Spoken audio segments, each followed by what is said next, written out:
In today's video, we're going to be reviewing the book, The Way of the Wolf by Jordan Belfort. And let me tell you, this is a great sales book. And it's a great sales book for a few different reasons. First of all, Jordan talks about in this book some things which I've not heard other sales trainers or sales gurus say. Things such as tonality, how to actually stand out from other salespeople when you get on a call, how to be certain, how to convey that you're full of confidence and know exactly what you're talking about. So many sales trainers and sales gurus in this day and age focus on like, these are the specific words you say, but not how you actually say them.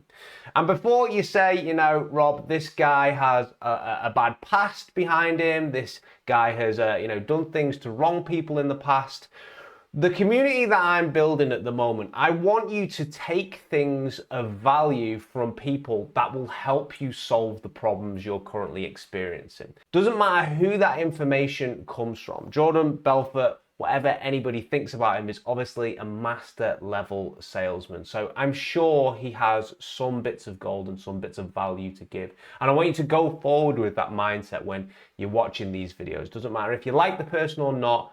Pay attention to the things which they're saying which could solve your problems. So Jordan Belfort talks about in his book that trust is one of the major things that a prospect needs to have with you if they're going to buy from you. And I think in this day and age with everyone sending out a million different DMs, a million different cold emails per day saying, hey, this is what I sell, this is how it's going to help you, that kind of gets lost. Human psychology actually kind of gets lost in the entire process. He says that trust should be built up using 3 different ways. First of all, they should be trusting your product. Like whatever product or service you're selling, they should be trusting that that product is going to do the job that it says it's going to do, that you say it's going to do. Secondly, they want you to form a good connection with them as a person who they can genuinely come to get help from, right? When I take my car to a garage so they can do repairs on it, I want to trust that person and trust that the advice that they're giving me on a subject which I know absolutely nothing about is the right advice. And any time I've taken my car to a garage and I think that these mechanics are maybe overcharging me, or maybe saying, oh, you know what, this broke as well, we had to repair this, I get my car straight out of there because it breaks that bond. Jordan Belfort also talks about like the first 4 seconds of any conversation of meeting someone new is absolutely crucial. He says because people make first impressions, and these impressions, as you probably know, last forever.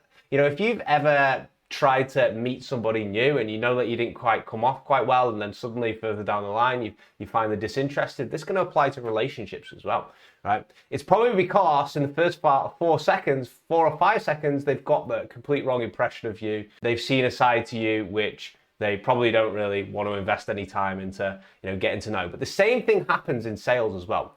Jordan says like the 3 main tenets that you need to have when you're selling to someone is, first of all, A, be sharp as a tack. B, be enthusiastic as hell. And C, be an expert in your field. So let's break this down. A, sharp as a tack. Are you a person that looks switched on, that knows what they're talking about, or at least appears they know what they're talking about? If not, then you need to go and change that and start coming with a bit of different energy when you're trying to sell to someone, or even when you're just trying to meet someone. B, are you enthusiastic as hell? I used to do a job where I used to speak to hundreds of salespeople, and 99% of them would be speaking to me, and I'd think to myself, how has this person got a sales job? And I don't mean that in like a disrespectful way. I mean that with like all the love in my heart.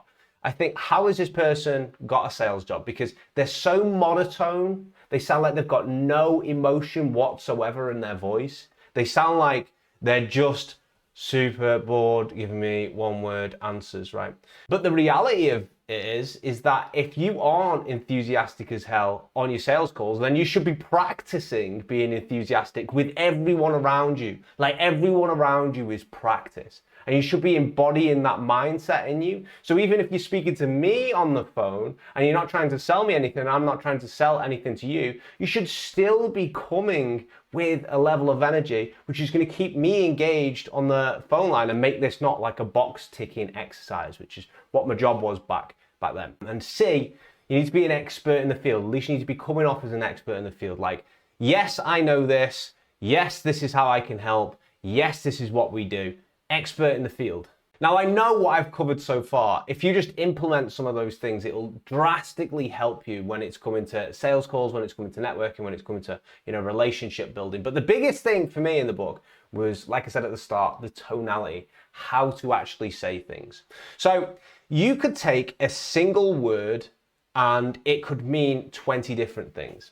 If my mum calls me and she's like, Rob, I know it's friendly, right? I know that I'm not in trouble. I'm speaking like I'm not in my 30s, right? But just take the point. If she calls me and says, Rob, what does she sound like? Angry? Frustrated, maybe? If she calls me and says, Rob, what's that? Disappointed? So the same word, just on those 3 different examples, convey different emotions into me. And the straight line system, which Jordan Belfort talks about, is about taking a person from uncertain to certainty. They don't know who you are to absolutely certain they want your product, or, they're interested in getting your product. So this is a great exercise to basically practice in the mirror. Jordan talks about one of the best ways to convince someone or to persuade someone is to sound absolutely certain in the product or service that you have, that it's going to work for them. Speaking from a place of certainty is huge when it comes to anything, right? If I was to say to you, I think it could help your situation, to be honest with you. Versus, believe me, this thing is gonna help you guys sell way more, right?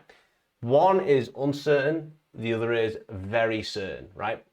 If you were gonna suggest to your friends to go to, the bar at night or whatever, go bowling with you, and you said, there's this bowling alley that's opened up and it's pretty good, right? It's pretty good. Do you guys want to come tonight? I've heard good things about this place. It's over explaining. You sound uncertain. You sound like you're about to cry, right? But if you were to say, there's this new bowling alley which is opened in town and you want to see the reviews of this place, absolutely incredible. I don't know what happens in there, but it looks absolutely wild. How about we go there tonight and make a night of it? Certain. You're certain that this place is going to be some sort of fun event. Try practicing these different things in front of the mirror. Try recording yourself on camera, just in the way that you say things.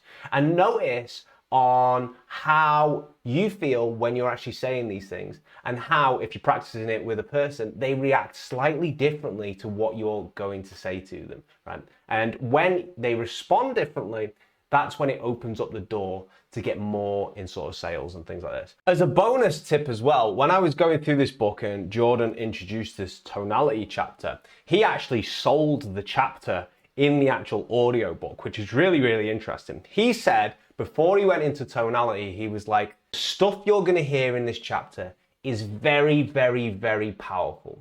And you've got to make a promise to me that you won't use it for anything bad. Because in the wrong hands, this can manipulate people to do bad things. So we're going to sign an agreement right now between ourselves that you're not going to use this powerful stuff to do anything bad with. And I thought, wow, what a persuasive way to say something. Alex Hormozy made this great video and he was talking about how the Viagra company put a warning, a persuasive warning on the back of the packet. It was phrased as a warning, but basically it was done to actually sell the product. And it was like, warning, this can seriously make you stay up all night. And like, what a great warning that's actually telling people that realistically, it might keep you up all night, but also that it's very, very potent. And I thought Jordan Belfort took this same thing and did it in his book, right? He's warning, like, you gotta be super, super ethical when you're using this stuff because it's so powerful.